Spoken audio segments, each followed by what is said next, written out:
Welcome to Bastard Quest. I'm the Game Bastard Kyle. I am Todd. Cordy. I'm Austin. We are playing the One Ring, Moria, through the doors of DURIN. Yeah, we're in trouble. Well, yes, that's true. If you're just finding Bastard Quest for the first time, we've played quite a bit of the One Ring, so you might want to dial back a couple episodes, and this will all make more sense. Todd, who are you playing? Bungo Tuk. I am an hobbit. Agreed. Austin? I'm Zep Farad, the dwarf. He's miserable. Yeah, you are miserable because your shadow exceeds Because I made this badass fucking ring. Yeah. But it's only for fighting Balrogs. This is no benefit whatsoever. Nope. None at all. But you are miserable, so if you roll the feat die and the Eye of Sauron comes up, that means any skill check automatically fails. Yep. Corey, are you miserable? I'm fine. Doing great. Great. Like I just walked out of Gandalf's house. Big smile on his face. Lighter on his feet. Smoking a cigarette. Sweaty. I always wondered about that. Radagast the Brown has a house. Saruman does. Gandalf, That's because he's flopping in people's places. Yeah. yeah, he's... That's what he does. I just want us to establish once and for all that Gandalf is a homeless drifter. A horny, weird old man. He's the hobo wizard. I've honestly been thinking a lot about horny Gandalf in the past couple weeks, and maybe we know. Maybe it's because we've Carry been on. playing this, and also it's been talked about on the Discord and everything. But basically, like when you think about Lord of the Rings, the Yes. novels, the movies, very little sex. Yeah. I'm trying to imagine if there is any... There's not. Okay. Well, I mean, there is hobbits, so yes, the sex is little. What? Shut up. My point being, granted, they're dark books. A lot of bad stuff's going on. No time for hanky panky, Yeah. as the hobbits call it. So essentially, what I'm saying, like Gandalf, like with these orgies that he puts on, is doing a service. I see. The Lord's word. It's the purge of fucking, because they don't get time for the humpins. I see. So it's just building up inside of them. They're like, oh goddamn, another war. And I see what you're saying. So Yeah. then the elves were like, fuck it, we're out. Well, the elves are always fucking.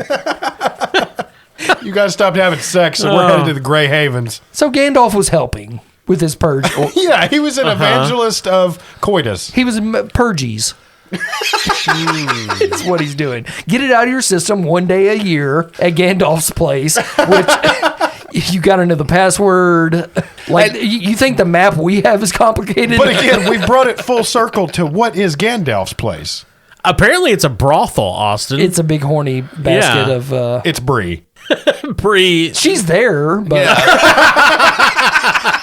it's not her house. Yeah, It's a different place. You got to have the password. You got to answer. Oh, okay. So you it's gotta like a key party. It's No. a different place every time. Oh no, this is Lord of the Ring. You got to answer riddles to figure out Gotcha. where the fuckatorium is. I'm on fucking board. Okay. Just he sleeps on a bed made of cheese.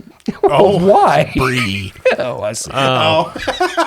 we established, I think, at one point when we first started discussing this that Hobbit sex is horrifying. So I didn't go into any detail. But Gandalf, out of the goodness of his heart, did offer to have a Hobbit orgy, and the Hobbits collectively decided if he could just magically make all the potatoes have holes.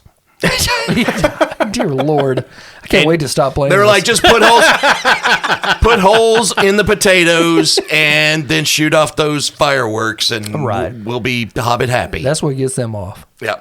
I have nothing to add to that. Yeah. Have I mentioned that Bungo's kink is shaved feet? You actually have. Have I? Okay. Yeah. It's a huge part of his character. Oh God. Is it like completely shaved, or can they like shave the feet into like shapes? Like It's No, tasteful. he likes Yeah. he likes Topiary feet. He likes the feet to be completely bare. okay, You know. like they wouldn't have had the terminology for a landing strip, but you know what I'm.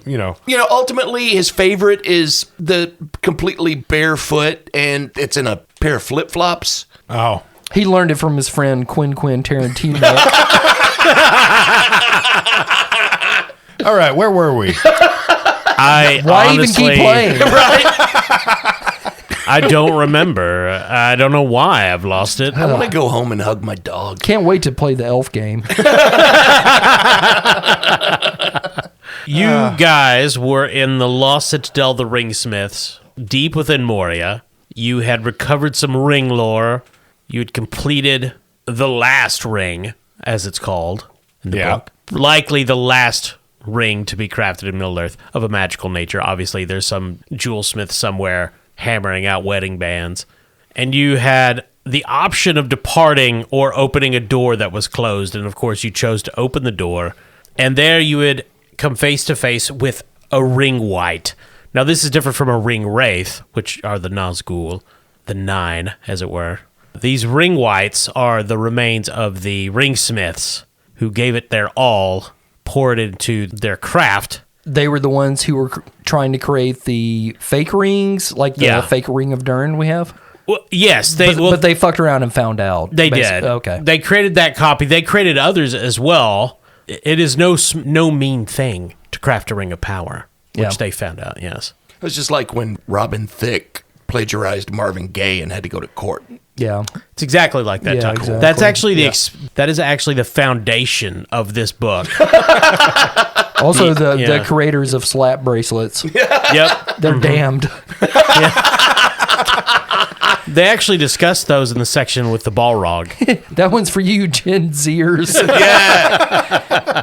Yeah. So, the three of you are in a darkened corridor in the Lost Citadel of the Ringsmiths. You've just opened a sealed door that leads into what is clearly a crypt, though there is... Is sealed doors here? Yep.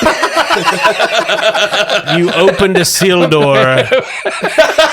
Sometimes I wonder why Corey's sitting so silently, and it's because he's listening for bullshit like that. And his passage is open, if you get my meaning. Read more about it in the Skin Marillion. Haven't seen you since the last Purgy. When Tolkien's works finally enter public domain, just you people prepare yourselves. Look what they did to Winnie the Pooh. Yeah. I mean, So you're face to face with a ring wight.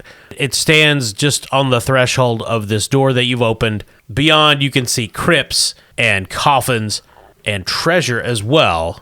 And from these sealed sarcophagi, you can clearly hear scraping and banging of more creatures attempting to escape. okay, so we sit on those. Yeah. Well, that's a classic solution. Yeah. So the ring white is raising up the rest of these, or are they also whites? So the ring wight doesn't seem... It is focused squarely on you. It doesn't seem to be doing anything other than preparing to attack. Whether or not it has some power over what is in the sealed tombs, you don't know. It doesn't appear to be doing anything of that nature. Okay, Kyle, before we get into combat, I want to mention that I do have the Lance of Falling Leaves, Sure. which does have a Bane aspect to it against wolves and undead. Wow. Whites are undead, if I'm not mistaken. Actually, they are... Every white I know is.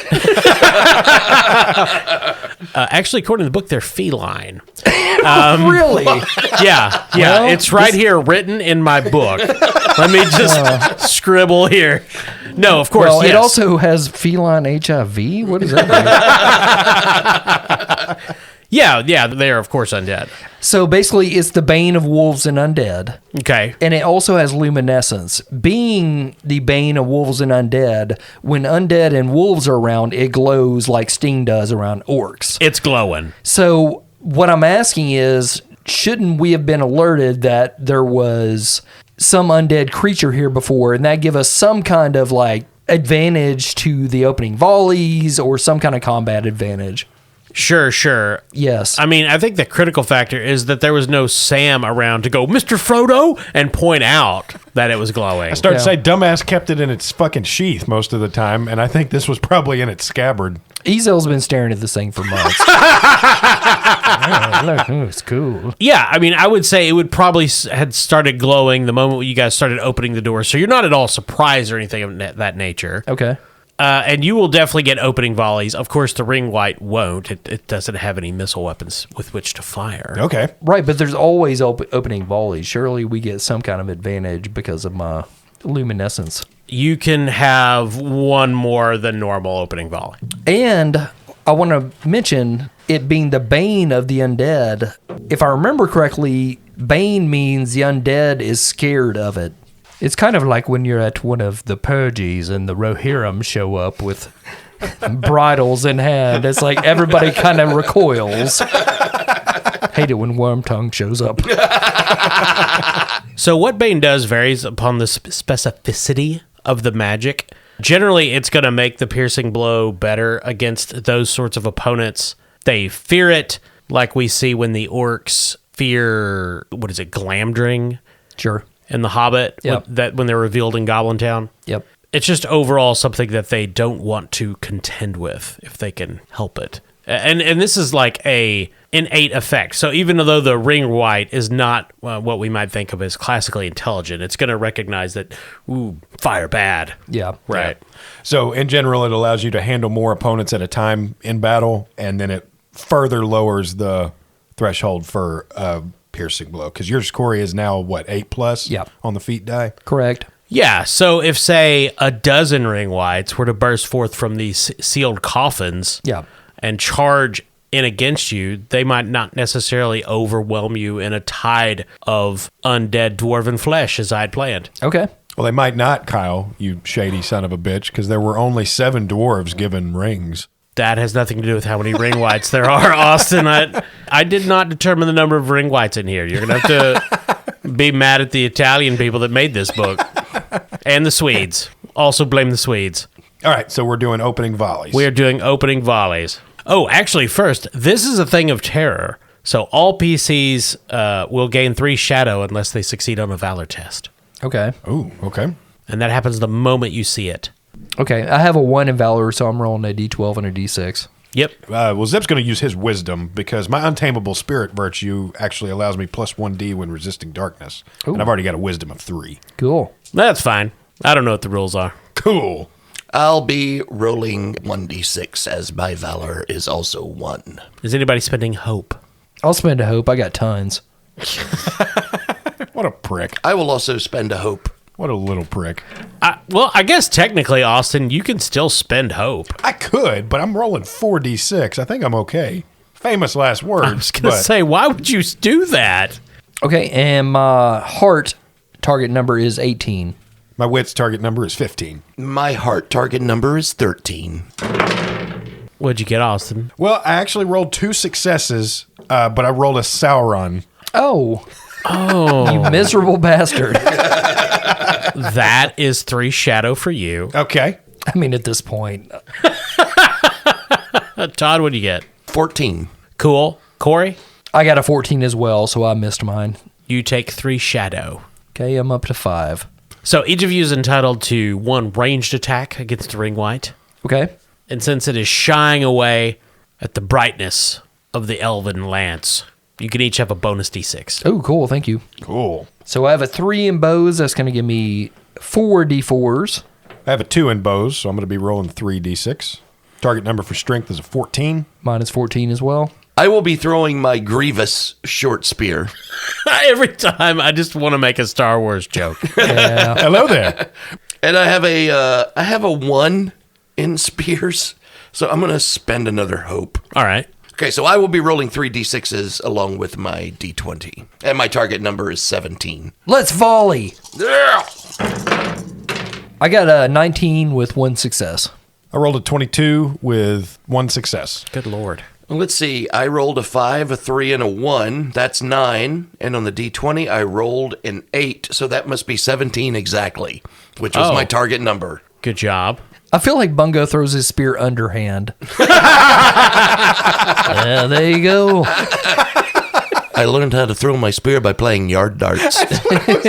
Did anyone roll a piercing blow by getting a 10 or better on their feet die? I did. I rolled an 11 on my d12. Nope. I did not. Difficulty for injury on my bow is a 14. And the short spear is also 14, and it is grievous. Mine is 16 on my great bow. So it failed its injury roll to not suffer a wound. However, it's deathless, so it's just going to spend a hate and cancel that wound. Well, one of Ezel's virtues is Gleam of Wrath. On a successful attack, adversary loses 1 hate. Oh, and you made a successful attack. Surely did. Well, I don't care for that. Well, Also, I do have heavy blow on my bow, and I did roll 1 success with my attack. Ezel also has heavy blow with his gray bow. He got it at one of the purges. So with heavy blow, you can spend a success You ain't kidding. to inflict an additional loss of endurance equal to your strength rating. I'll do it because my strength rating is a 6. Yeah, I got a 6 on one of my D6s, so I'll spend that success. And you guys are using bows, right? Yes, my Yes. normal bow damage is 3. Which are two-handed weapons, so it's an additional +1. Okay. Okay, My normal gray bow damage is 4. so that's a grand total of 10 from me. Okay, and my strength rating is 6. I have a base damage of 4 with my gray bow +1. That's 11.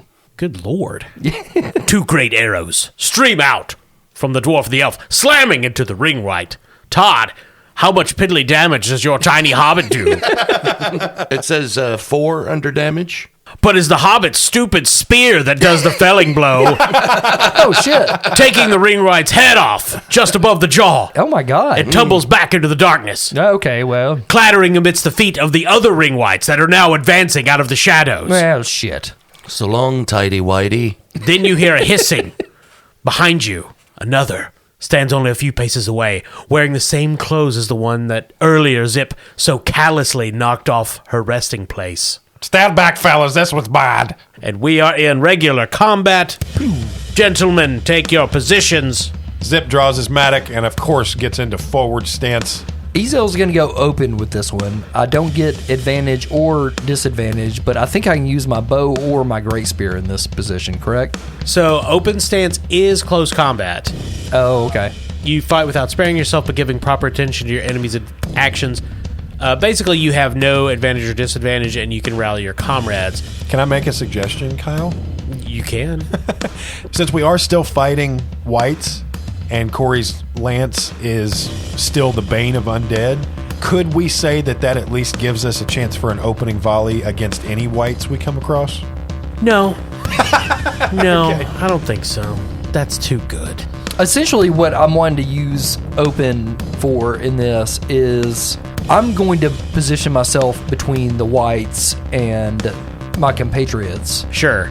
to use my Bane spear to kind of keep them at bay and let them handle the thing behind us. Yeah, I would say this. I would say properly positioned, which we can call it open stance, or defensive might actually be more appropriate. Ezel could essentially wall off all the whites inside the tomb and allow Bungo and Zip to deal with the fallen ringsmith behind them. Yeah. Okay. Because normally in a combat, a single character could only handle up to 2 opponents. But in this case, given that it's a Bane weapon and the tight confines of the corridor, and Ezel's an elf, yeah, I'll say he could take on the whole horde. Okay. So I guess then it would be logical for Bungo to take the open stance. It's not a terrible idea. Sure. So Austin's forward, Todd is open, and Corey, are you going to go defensive?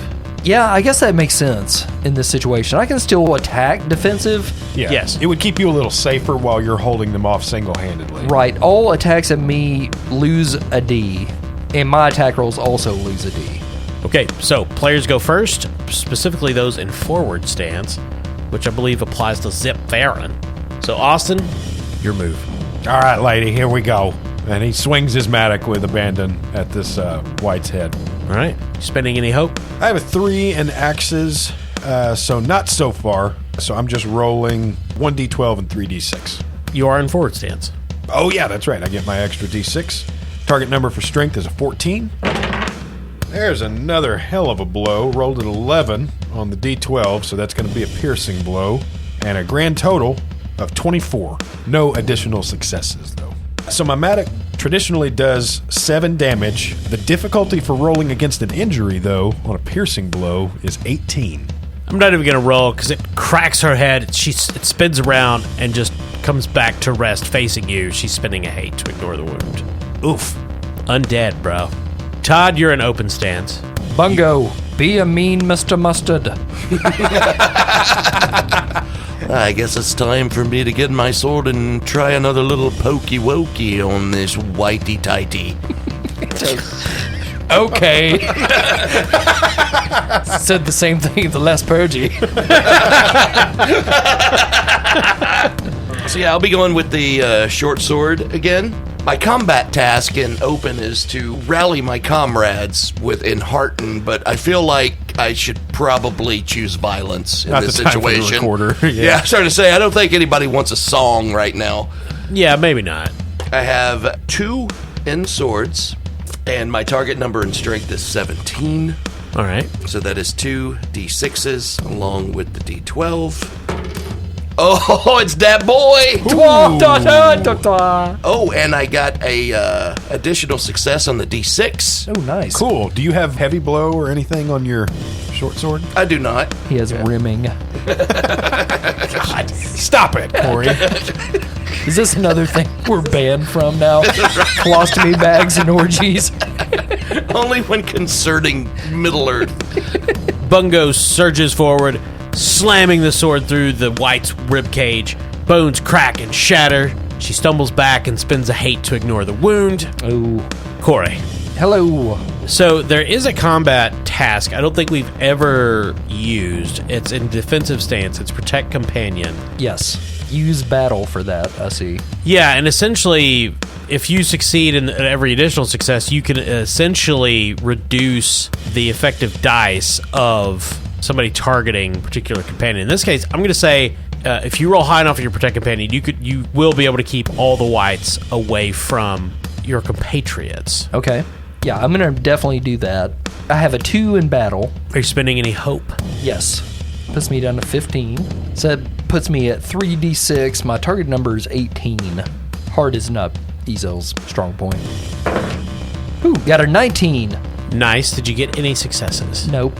But Ezel takes the lance of the falling leaves and starts spinning it at an impossible speeds like a windmill and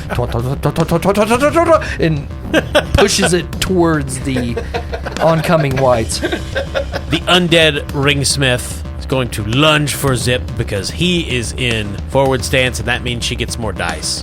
Aha! All right, Austin, she's going to hit you on a 15.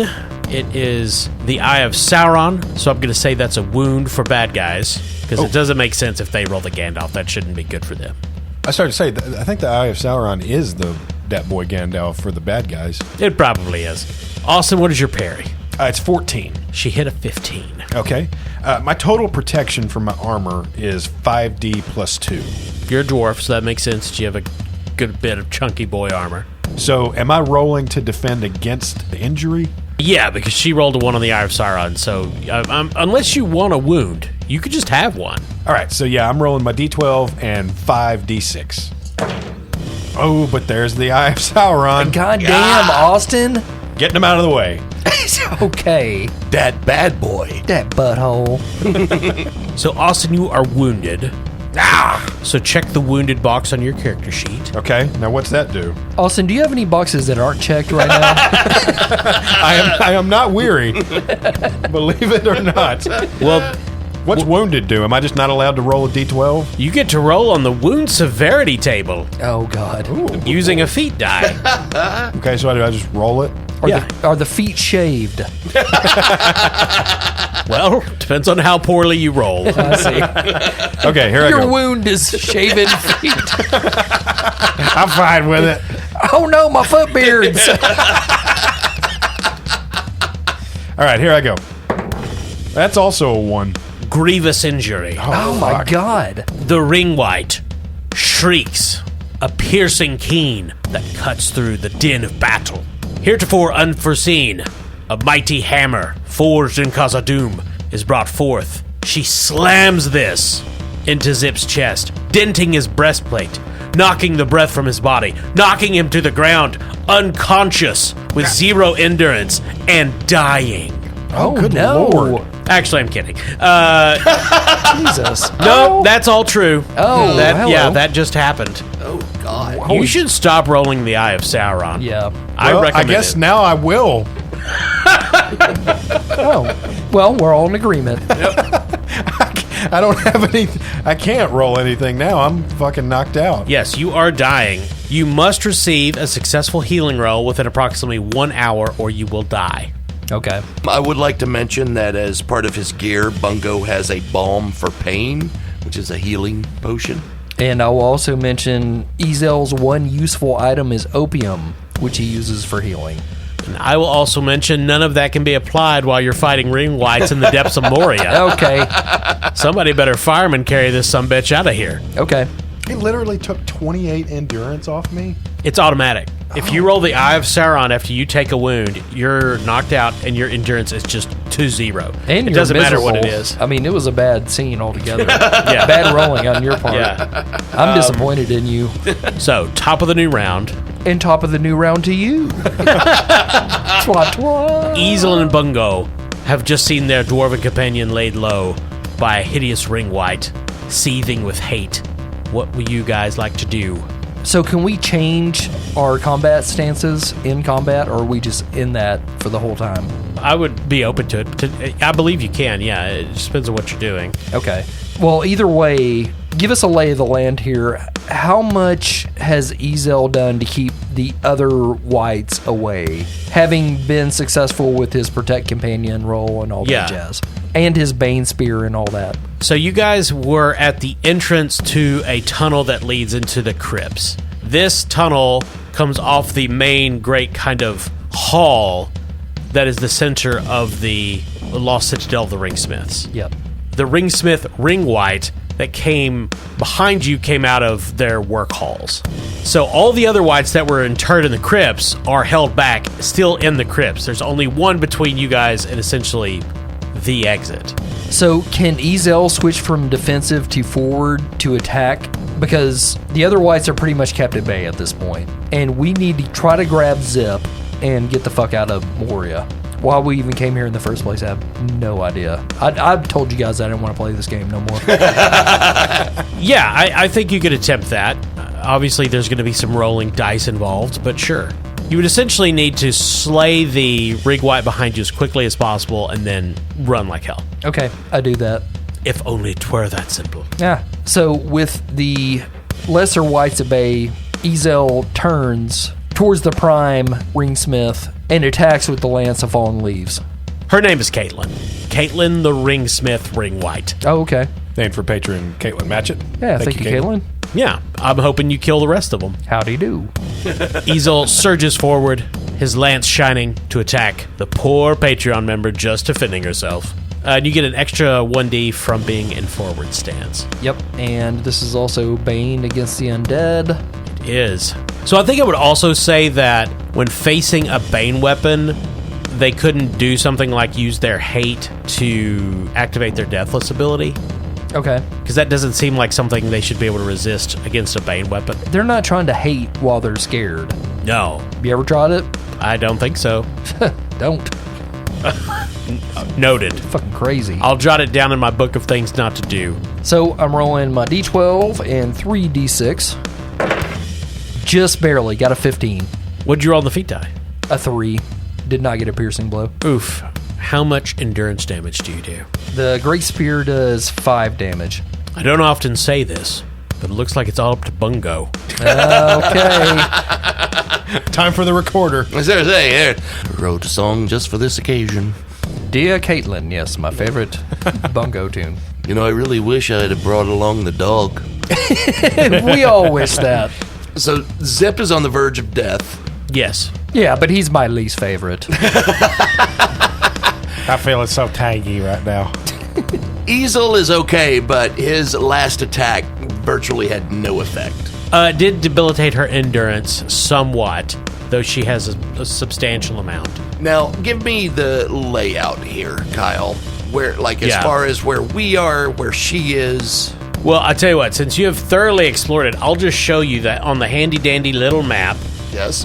that they have of the Lost Citadel of the Ringsmiths. Damn, more maps? Yeah. Hell yeah. So there's the Great Hall that you're in, and you're in the sort of, I guess, upper right-hand corner of it. Okay. Which is where there's this door to the catacombs, the tombs, where all the ring whites are coming out of, except for the one. Oh, wait, so we're not in the tombs? No, you guys never said you went in. Oh. Okay, so you mentioned a door. Yeah, you opened a door.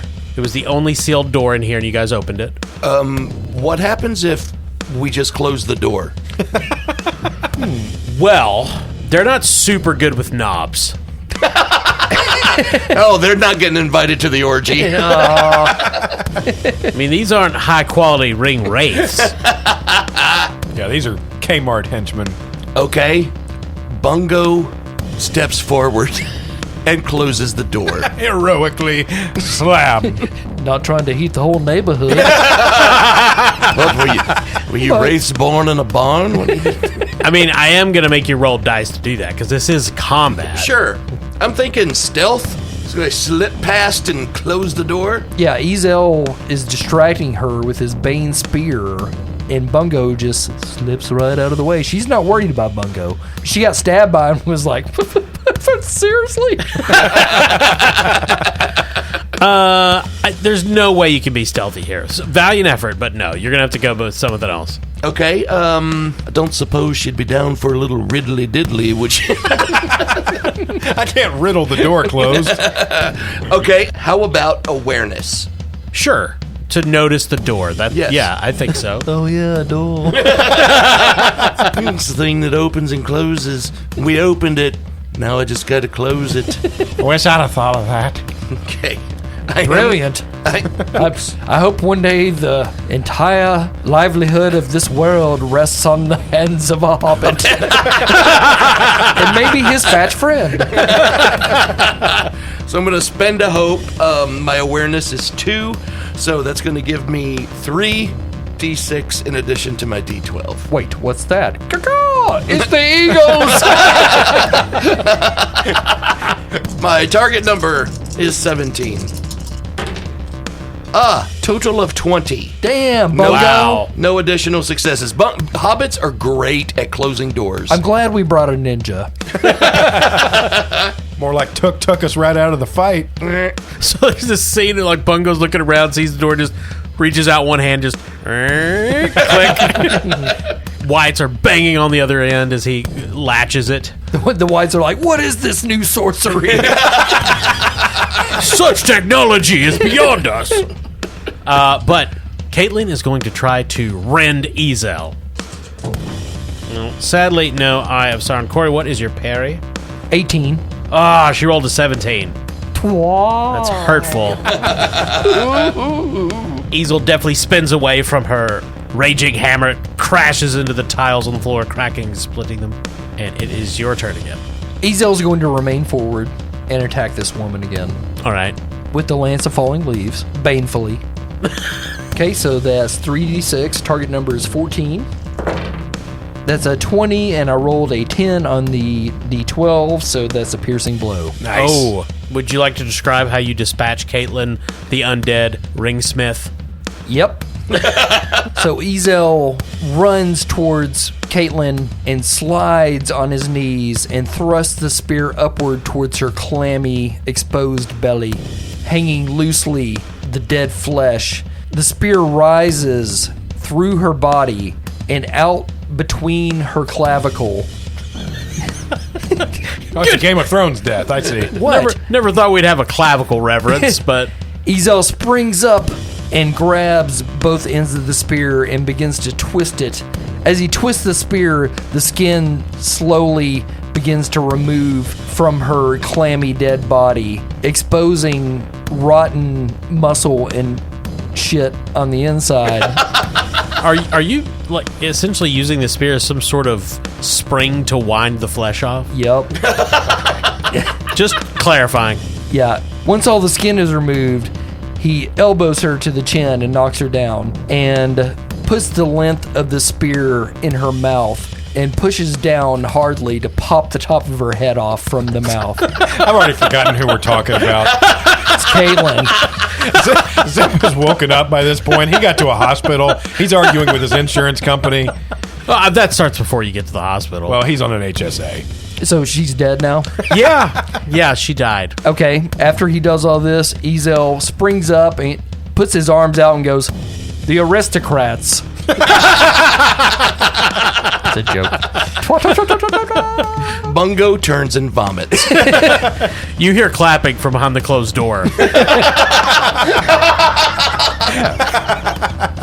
So the two of you grab up Zip's fallen body, Do we? We didn't say we did. I was just going to denouement, but if you would like to dither, carry on. Oh, we got him. We'll take Zip, of course. And you flee Moria.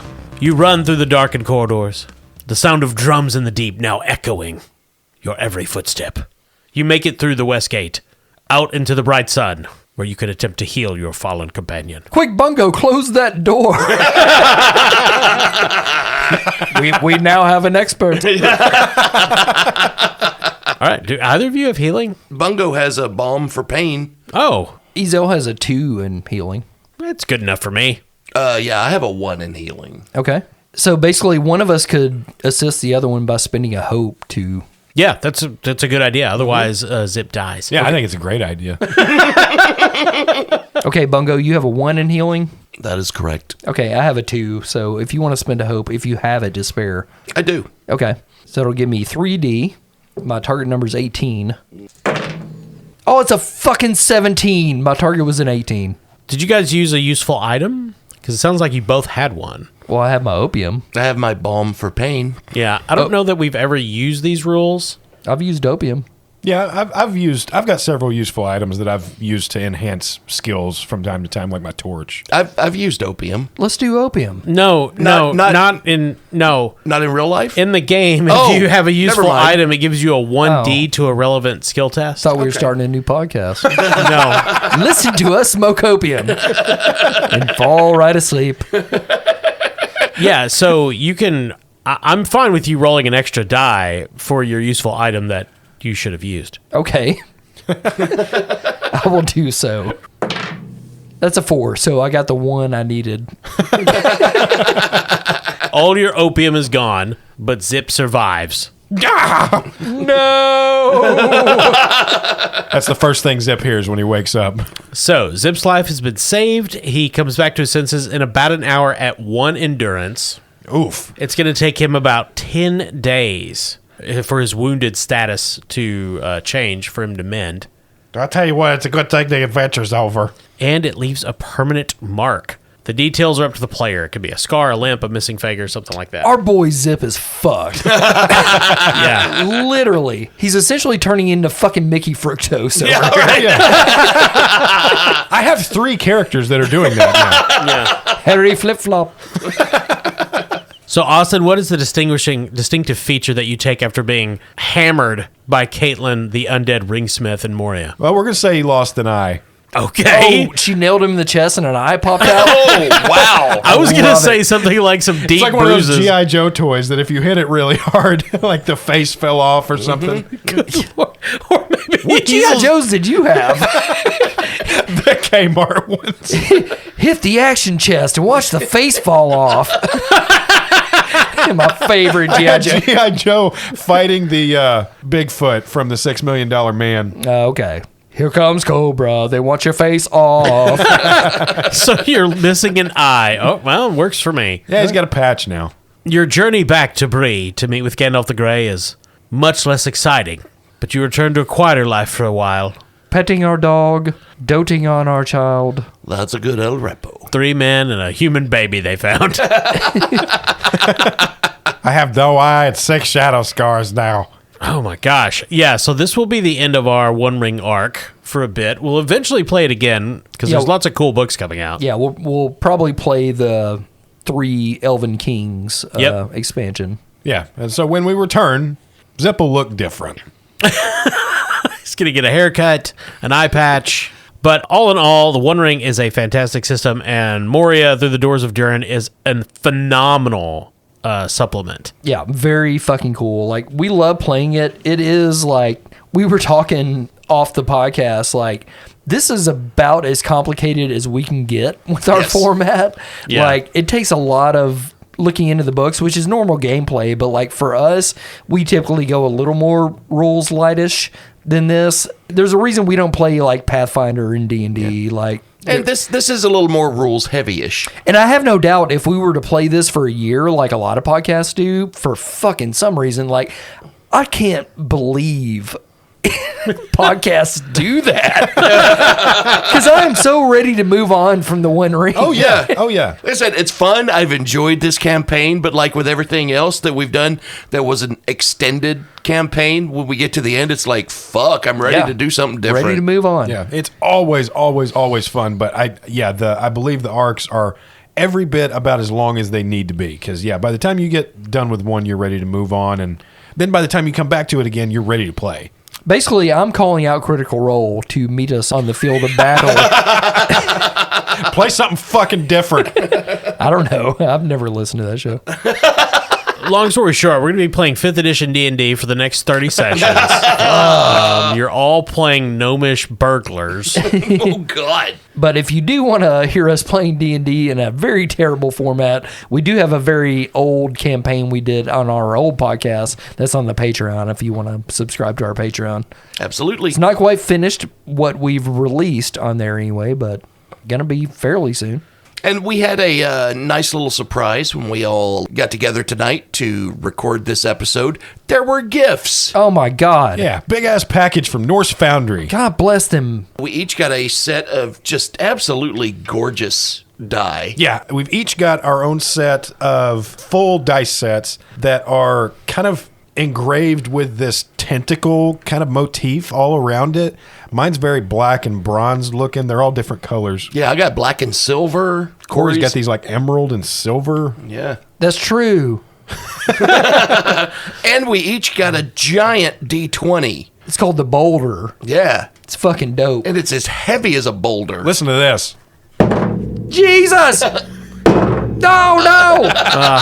It's the big one. They're so beautiful. It reminds me They of when are. Sauron took on his fair form in order to fool the elves, particularly Celebrimbor, into helping him forge the Rings of Power. Yeah, that's true. I was thinking the exact same thing, Kyle. Goddamn, got the D4 in my eye.